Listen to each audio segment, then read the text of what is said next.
Game 2 for Auburn football is at hand.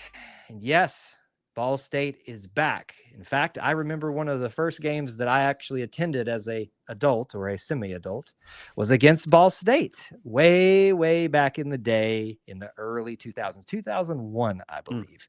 It is the fourth meeting for Auburn there have been 4 meetings. Correct me if I'm wrong on that, guys. And this will be the fifth. My viewers know this. I'm terrible at math, which does so much for the Auburn degree validity. There we go. I wasn't an engineer, though. Anyway, we're here to talk about it with some people who are in the know about Ball State, where they are and where they're at in the college football space. And we're really excited to talk to them today from Ball State of the Union, Ball State football talk as well. We're really excited to have you guys on here today. So thank you so much for joining us. John, let's get started with you. Let us know a little bit about yourself and what you're all about, why you love Ball State so much. Oh man, I'm a little sick in the head. Everyone talks about how these SEC fans are so crazy and they're passionate. I mean, I do, go live 3 hours a week talking about Ball State football of all things. So me and Colin are about the sickest people in college football you're going to come across. Graduate alumni of Ball State. Ball State is in Muncie, Indiana, if you're not familiar, because Ball is not a state, but we'll get into that here in a minute. I was actually a student athlete first. Okay. One thing that Ball State has that Auburn does not have, so we have a men's volleyball team, actually. I'm very jealous of that, I'll be honest with you. Hey, second most wins in NCAA history, so nice. Kind of a big deal. But I was a walk-on, wasn't really playing much, so it's a good program, so they kind of gave my spot away at one point. So then I was looking for something to do. I was a sport administration major, so I went and became a student manager for the football team in 2014. And from there, kind of had a little bit of a career in athletics for a while, working in different equipment rooms in the NFL and college sports. I worked for Florida State for a little while, so I know we talked about it on our podcast. So some bad history for Auburn, but some good recent history for them beating Alabama this week. So shout out to the Noles. And then as time went on, I live in South Florida right now. Yeah. And so I love Ball State football, but I don't have anyone here to talk to, just my wife and my daughter who live down here. And so wanted an outlet to be able to talk about Ball State sports, and started a podcast a couple of years ago called Ball State of the Union. I basically started it because I thought I had a clever name, and so I figured I'd go with that. So it's good.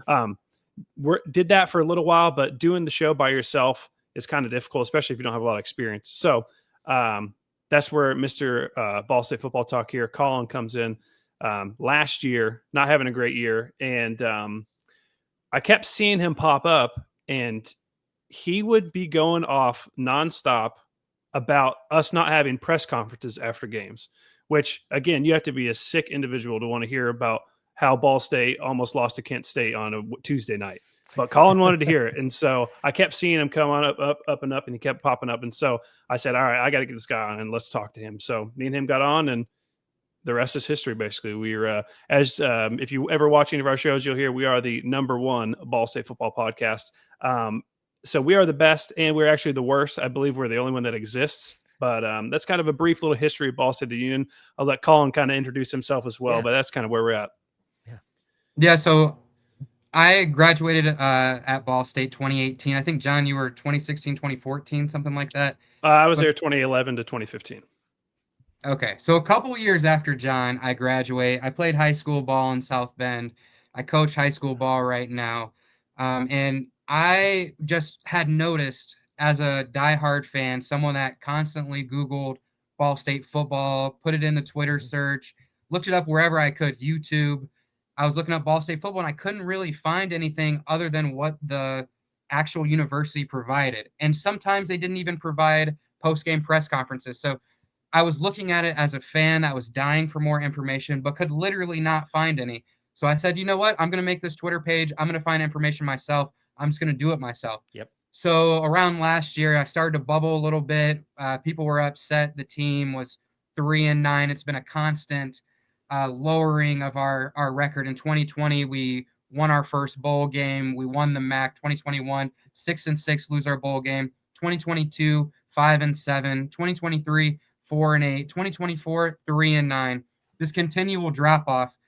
And I wasn't pleased about it. And there was a ton of fans online, not a ton, dozens of fans online that were also not pleased about it. So John saw me making a big stink, told me come on the show, I came on the show, we hashed it out, and we decided, let's do this together.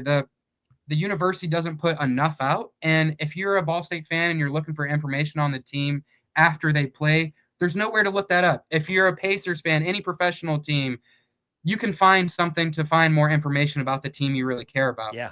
Even Auburn, for example. But these MAC schools, I think we're one of the only MAC schools that have an actual podcast for our school. And so just trying to support the school and put as much information we can out there, let people that aren't pleased give us feedback. We talk about that and do the best we can, Kyle. And that's Ball State of the Union. That's all you can do. And really, that's where it begins. That's how this began when I was on y'all's show. We talked about it. Just began with a question of why isn't this being done? Why isn't this being talked about? And that's sometimes the best place to start that creativity and that content creation process, because then you feel a need for yourself just to talk about it, get it out. But then somebody else out there's like, thank you. Why hasn't someone done this already? And here you guys are, Ball State of the Union. That's awesome. I really love that you guys have taken the reins and made this your own. And I love the world of content creation. And I love when people, even in this quote unquote smaller schools, love their schools enough to dive into it as much as you guys are doing. So that's great to see. In fact, when I saw the email come through to connect us all together and start talking about these things, I was like, this is what this is about. And this is why I love podcasting and things like this, because we always see the Auburns and the Alabamas getting together. I get on those type of shows all the time, but this is the cool stuff right here. Before we get into the football game, what Auburn Tigers fans need to expect out of Ball State on the different sides of the ball, from either of you, is there something that we need to know about you guys in terms of like tradition or chants, cheers? Because there's a lot of Cardinals out there, and you can't be as bad as this one, putting an L on your forehead and doing cards. I will forever give Louisville crap for literally calling themselves losers every single game. But what do we need to know about you guys, if anything? So Kyle, I'm happy you asked, because I actually brought some props for this exact segment here. So I saw you guys put out a clip yesterday trying to figure out what the ball in Ball State means. So I have some props here that'll tell everyone that. So Kyle, you seem like a fine Southern gentleman. Yes. Are you familiar with mason jars? Yeah, I drink out of them constantly. So as you'll see on this mason jar I have right here, it's kind of hard to see, but all these mason jars basically always have ball on them. That is from the Ball family who started Ball State. And so the name Ball for Ball State comes like a Vanderbilt, where it's a family name. Now, it's a state school, it's a public school, so they added state on the end of it. So yes, while ball is not a state, it's more of a mentality. We ball so hard, as people like to say out there. So that is where that comes from. And then today they still do mason jars, but I have a Coke Zero right here. Coke, if you're listening and you would like to sponsor us, we are open to that. But there is on there as well. It's kind of hard to see, but Ball is right there as well. So they do all the cans and bottles for like Coke and I don't know about Pepsi as much, but Coke and like Coors Light. If you're looking on any of those this Saturday when you guys are putting the whoop down on us, look down on what you're drinking. You might see the Ball logo there. But as you saw, Colin and I did. Colin, would you show Kyle how to properly chirp here? So that's our chirp. We will chirp. We don't do the L. Louisville's not that far from us, maybe 2.5 hours, but we chirp. That's where you'll hear smatterings of chirps if anything happens good for Ball State this Saturday night. Well, you do know that eagles are birds of prey and they go after other birds. So this may not work well if we're chirping a lot here. Yeah. We'll have to be quiet. We'll quiet down as best we can. I've got one more, Kyle. One more sort of tradition. So we are located in Muncie, which is kind of this small city. Not a lot to do in Muncie. Correct. But they do refer to Ball State as the Harvard of Muncie. Oh, yes, it's kind of a joke because if you're going to a state school in Indiana, or if you're going to a school in general in Indiana and you're a smart kid, you're thinking Notre Dame, Purdue, IU, and then maybe Butler, and then Ball State. Like Ball State is more of a party school. You don't have a lot of like brainiacs there. Not a lot of nerds. There's not a lot of sorority or frat life either. That's a fun fact about us. It's under 10% for guys. So the frat guys get bullied at Ball State. It's really blue collar sort of school. But yeah, that's Ball State. Sure. Yeah. Well, and there's some connective tissue there. Auburn would definitely fit into the blue collar category. We get constantly called the barn, all barn, by our rivals across the state and what we love to call East Mississippi Community College. But that being said, I will say, we're not really fond of the color red. So there could be a little bit of some of the little crossover there that might get a little bit of the Auburn fans going, but for the most part, we're more Cardinal than Crimson. I know Georgia might line up more with our red than Alabama's. But the last thing I'll say before I assume we're probably going to jump into the game, but I will say, while there might not be a lot of us, and while our football team might not stack up, I can promise you the Ball State fans that you run into in the partying scene before the game, they will be able to hang. They might not be SEC guys every week, but again, like I said at the start, you got to be a sicko to sit through these group of 5 games on these Wednesday nights when it's 20 degrees outside. And the only way you get through that is through alcohol. So these guys will be able to drink. I promise you. Well, there's certainly plenty of that going on our game day. So I think you'll fit just right in. Mm-hmm. Yeah. Listen, I hope you guys, and when I say you guys, obviously those of you that are coming, the Ball State fans, have a great time. We've given you some recommendations for those of you on their show that you should definitely check out. The Auburn fans know that very well that are coming over here, so I'll reiterate that for them. Although I probably will spark debates if I do get into that here, so maybe that would be good. Anyway, let's talk about the game. We all recognize here this Auburn's expected to win big. The line out there, I think we said, was about 43. It's not looking good for Ball State, but you still need to know who your opponent is, because if you don't take them seriously, Auburn fans know this well. Georgia State homecoming 2021, whatever it was, that got a little hairy, a little bit scary at the same time. So from each of you, we'll start with John. Give me an offensive player that you think the Auburn fans should be aware of. Yeah. So the first spot that everyone's going to send you to is going to be the quarterback, Kyle Kelly. He's a pretty dynamic runner, especially in, the MAC play. How much he'll be able to really do this Saturday is up for debate. But he did flash at times running the ball on Saturday against Purdue. He's definitely not a pass first quarterback, but he has the ability when things break down. And we saw this, they kind of tried to run a trick play against Purdue and it got blown up pretty much instantly. But Kyle Kelly was able to use his legs. He was able to get about 13, 14 yards, just running it kind of in a hey, I got to get out of here scenario. So that's where you're going to want to start. If you're an Auburn fan, is going to look at Kyle Kelly and his legs, his arm, maybe not as much, but his legs. And then just off of that, the running backs in general, and we kind of lump him in as a running back. Ball State can run the ball pretty well, and I've gone on our show a couple of times now and said once the MAC play starts, they're going to probably be the best running team in the MAC, I would say. Now, will that translate Saturday? Probably not as much. But so Kyle Kelly and then the running backs just kind of in general, I would say. I'm sure Colin probably would say those as well. But Colin, if I stole those from you, I'm sorry. You have some other people you can pick from. That's okay. Yeah, let me touch a little bit on Kyle Kelly because he broke it down. He's an explosive, dual threat quarterback, more so run heavy.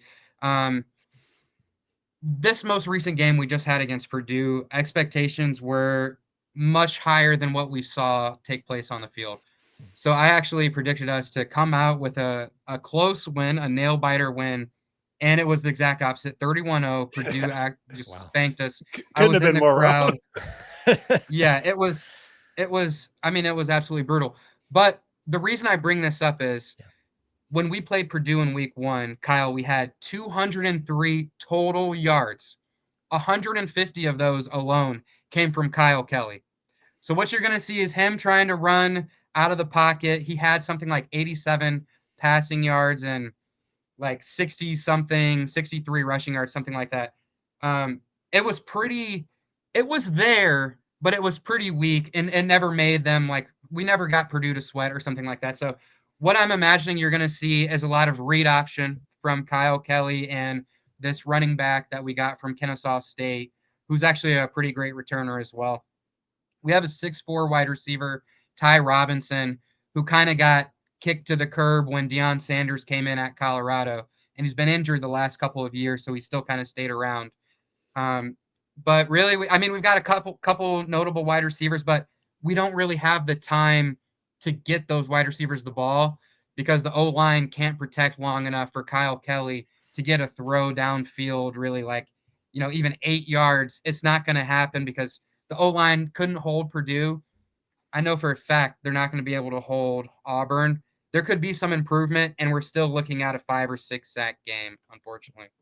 Well, and even that's the case with you having a very dynamic mobile quarterback. Certainly, he can make up for some of those deficiencies if he's the playmaker he sounds like he could be. I will tell you from already running the simulation on College Football 26, if we want to account that into this, he was pretty dynamic in that, and certainly the score was not reflected of his efforts, but his efforts were very great in that video game simulation. So.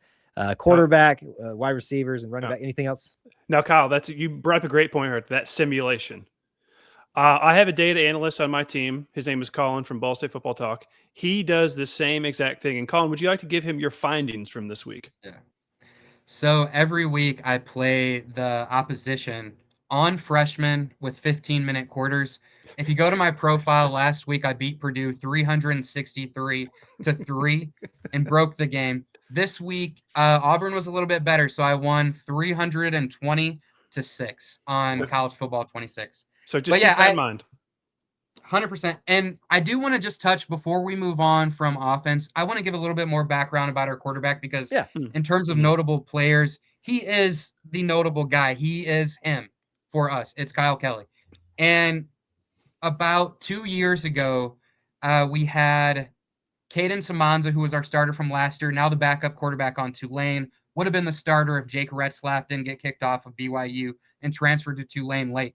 But he was all MAC rookie of the or freshman of the year last year. But he used his 4 games for redshirt 2 years ago. And then we put in Kyle Kelly after giving another guy, Lane Hatcher, who had kind of hopped around some time. And he was super explosive, looked incredible. Everyone's like, okay, next year it's either Kyle Kelly or Caden Samanza. Well, Caden Samanza gets the look, and Kyle Kelly gets turned to defensive back last year. And that could have been okay, maybe, if he would have seen the field, but he rarely ever got to play.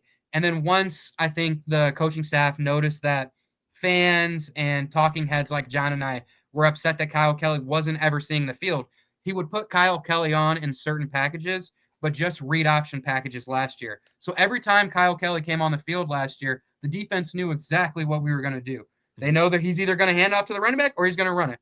And so nothing ever worked. It was so predictable and terrible.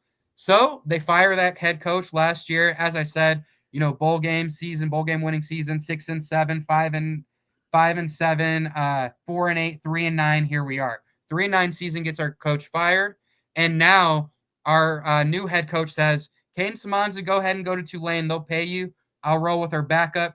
Now our backup is in, explosive, hopefully, and that's where we are today. Well, as you were telling that story, I was having flashbacks to some of our quarterback dramas of recency and in the past. So I think you probably connected with the Auburn audience there just a little bit about who should have been starting, the stories behind why this person's starting, that person. There's been some of that. So we can at least commiserate a little bit with that. But looking forward to see how he does out there under the lights at Jordan-Hare Stadium. And, obviously we don't hope as Auburn fans that he does well, but we appreciate good football. And so if there's good football being played, we're going to appreciate it even from the opposition, unless they're wearing true crimson. True. That's whatever. All right. Defense. Who do we got to know? Let's start with you this time, Colin. Defense. Who do we got to know here? Yeah. Defense. Secondary was absolutely gashed. I'm going to start in the front 7. Darren Connolly is a name that they're putting out there a ton. He's a leader of our defense. He's on the defensive line. And one of the people that really flashed was Nathan Voorhis. Voorhis, I believe. It's not Voorhees. I think it's Voorhis. He was the only player last week to get a sack for us. I think he comes from UConn. John, you can correct me if I'm wrong. UConn and Bryant. Yeah, so he looked pretty good. Unfortunately, we had a lot of guys on the defense, particularly in our secondary, hit the transfer portal. Guys went to South Carolina. Guys would go to FCS. Guys would go really anywhere. So we lost a lot on the defensive side, but our front 7 in general is the strength. Though if you asked me, to name a couple people in that front 7, I was at the game week 1. It's hard to really say. I mean, Ashton Whitner was someone that kind of popped. I don't know if he's front seven, but the defense in general is our weakness, Kyle. So I don't know, John, you got anybody?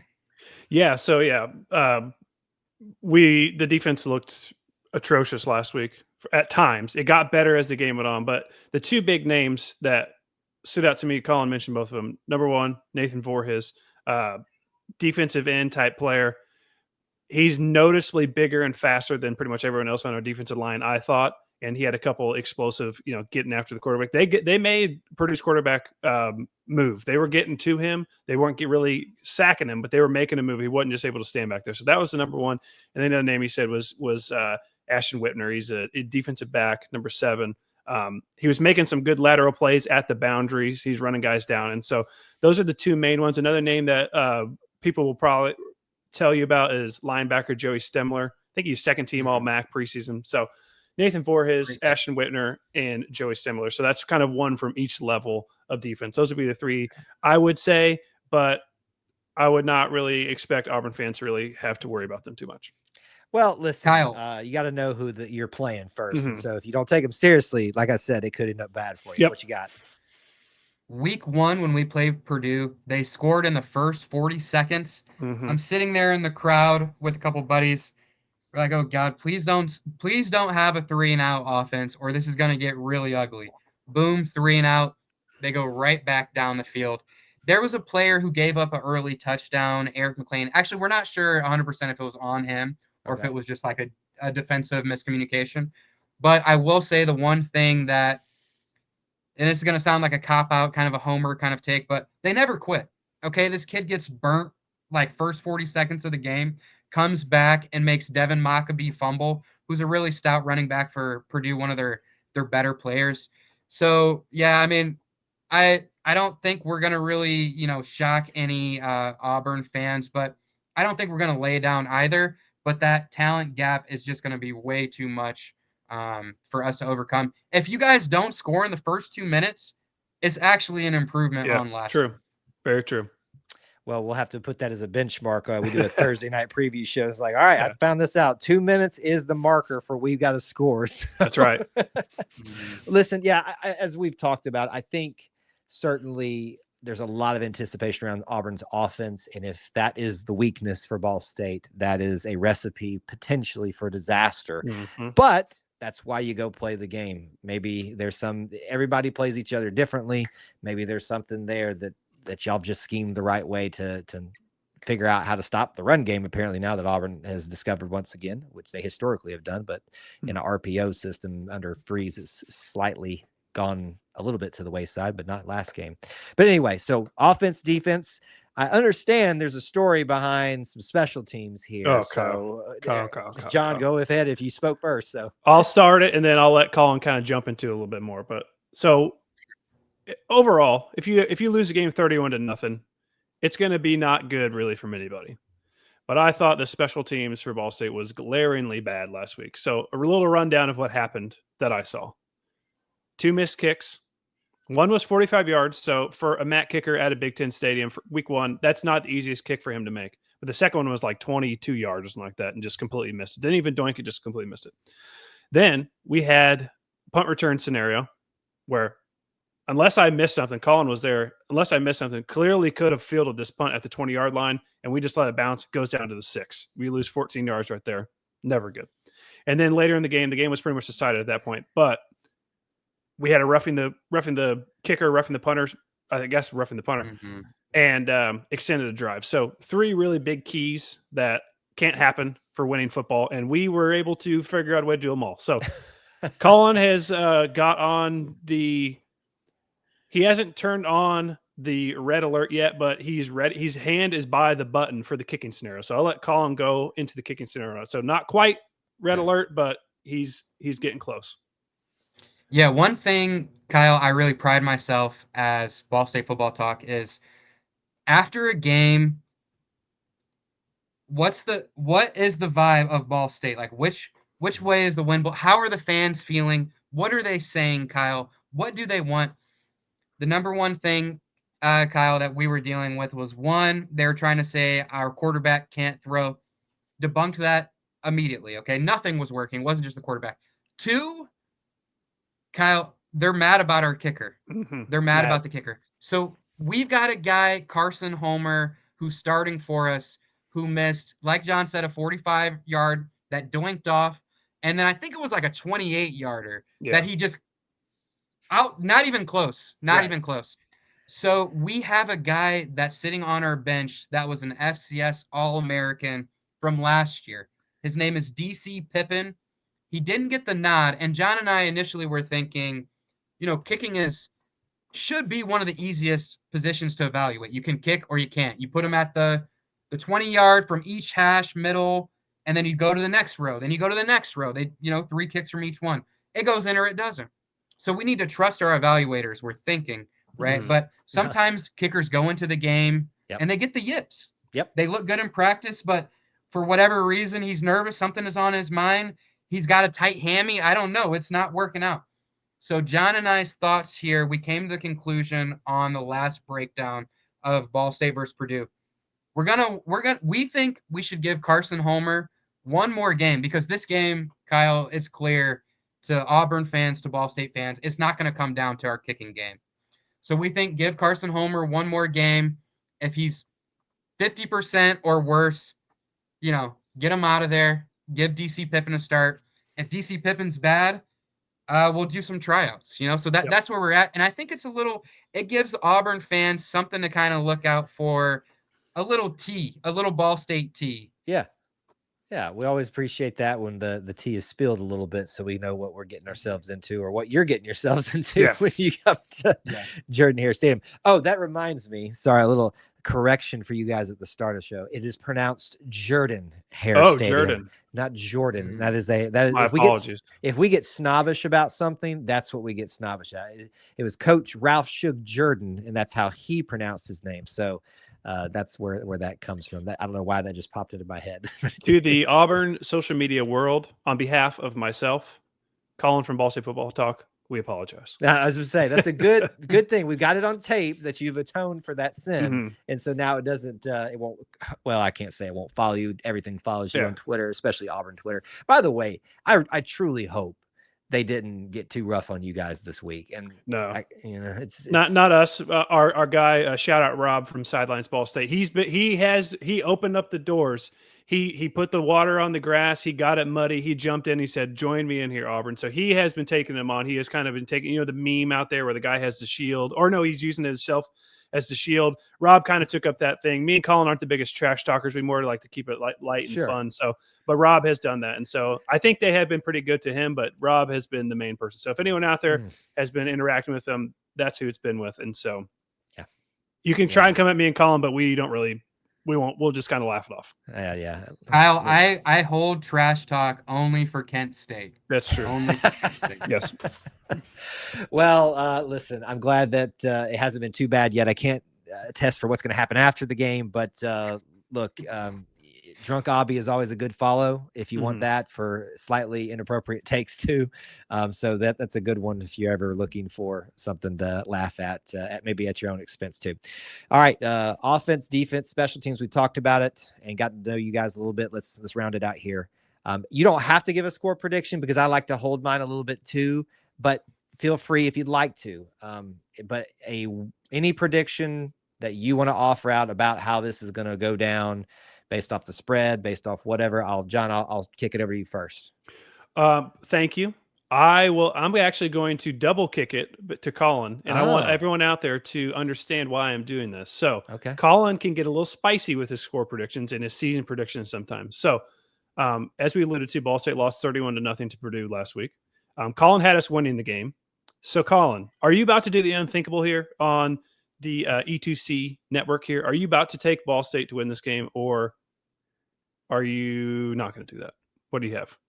Yeah, John, I'm bold, but I'm not that bold. Okay. I sat out there in that sun during the Purdue game. It made me rethink a lot. It made me think about that money I lost on the money line, 17.5. Probably shouldn't have taken that. I'm at the point, John, if we score 3 or 6 points and hold them to 56 points or less, I'm coming away satisfied as long as nobody's injured. With that being said, my score prediction, I'm going to go 56-6, 50-point loss, and that's if the kicker gets it together. And if Auburn fans would just give a little bit of like good energy that way for the kick, if you guys are already up 40, I would appreciate it. We need to get the kicking game figured out. But this could very easily be a 63-0 loss. Yeah, and Kyle made a good point when we had him on our program, Ball State of the Union. Shout out Ball State of the Union, which is us. And he said this is all going to come down basically to the first half, and because Auburn is going to be looking to get their backups in and get them some reps. So if you're a betting man, I'm not really a big betting man. That is where this is really going to happen or not. And I think personally that Auburn is going to cover this spread. I think Auburn, like we played Miami last year, and Miami is out there wanting to prove, hey, we are an upper echelon team, and they beat us 66-0. So I think it's a combination of Auburn is going there. I think they're better than people maybe had thought coming into this year. I don't think we're very good. And I think even your backups are going to score. So I think you cover the spread. I don't know the exact score, like I said, because who knows how the starter situation is going to be. But I would bet that Auburn minus 43.5 is probably a pretty safe bet. Yeah, listen, I hate to say it, guys, but I just don't see it in the cards. Huh. There we go. That was a bad joke. Sure. we get. Listen, it's tough. I appreciate those fans of teams that are always kind of thought less of, because there's that dynamic a little bit here in the state. And I actually am not in the state of Alabama. One day I hope to be again, but we've got the East Mississippi Sisters of the Poor over there that we always talk about. But listen, I appreciate what you guys do, the passion that you have for Ball State, and I feel a little bit more educated now, because I also have wondered, why is it Ball State? Is Indiana the state of the ball or something? I don't know. Like, what's going people on? People are saying we might be the Ball State. So you're right. I'm just saying. Quick plugs for you, sirs. Anything else that you'd like to share about yourself, or just as you head out, anything final from you, John? Yeah, I mean, if for some reason all you Auburn fans out there are looking for a G5 team to cheer for, maybe you don't have one already. Maybe years down the road, Auburn's having a bad year and you're just fed up and you want to watch something else. Ball State will welcome any extra fans that you have. And if you do become a Ball State fan, be sure to subscribe to Ball State of the Union on YouTube. And even if you're not going to be a Ball State fan and you're just a fan of Kyle and you'd like to see he's coming on our show as well. Yep. That episode is going to be out on Wednesday, so September 3rd, whenever this might go up then as well. I'm not sure. But if you just want to see Kyle, he'll be on there as well. So leave a score prediction in the comments or something like that. But yeah, we appreciate your time, and make sure that check is out to Ball State University. And you can give it to Charlie Cardinal on the sideline if you'd like. I love that. What you got there? Colin? Yeah, I'd probably just say the same thing. Make sure you check out Ball State of the Union. I subscribe to EC2. Show a little love back. That'd be amazing. We're one of the only MAC school podcasts. So if you love MACtion, you can't find really like a Toledo pod out there, Ohio pod, Miami, Ohio pod, but you can find a Ball State pod out there. So if you really love ball, if you're a real sicko like us, make sure you come, you subscribe, you tune in. Check me out on Twitter. I post I literally go through game film. I'm a high school football coach, so I'll go through game film on our day after the game, and just show a little love. Follow us on Twitter, subscribe on YouTube, Ball State Football Talk on X, and show John a little love. And thanks for having us on, Kyle. This was a really nice experience, and rooting for Auburn this year. Yeah, listen, I always say this: after we beat you, for most teams, we become big fans of you, and we have adopted quote unquote smaller schools and in other sports in the past as kind of our family. Murray State one year became like very big for Auburn basketball fans. So you never know here. You might find yourself a little brother from the SEC that might be rooting for you the rest of the way. We'll do our best not to make it too rough for you. But I still hope that Ball State enjoys their time and the Ball State fans enjoy their time here in the loveliest village on the plains. Thank you guys for joining us. Thank you all for tuning in. Until we talk to you again, War Eagle.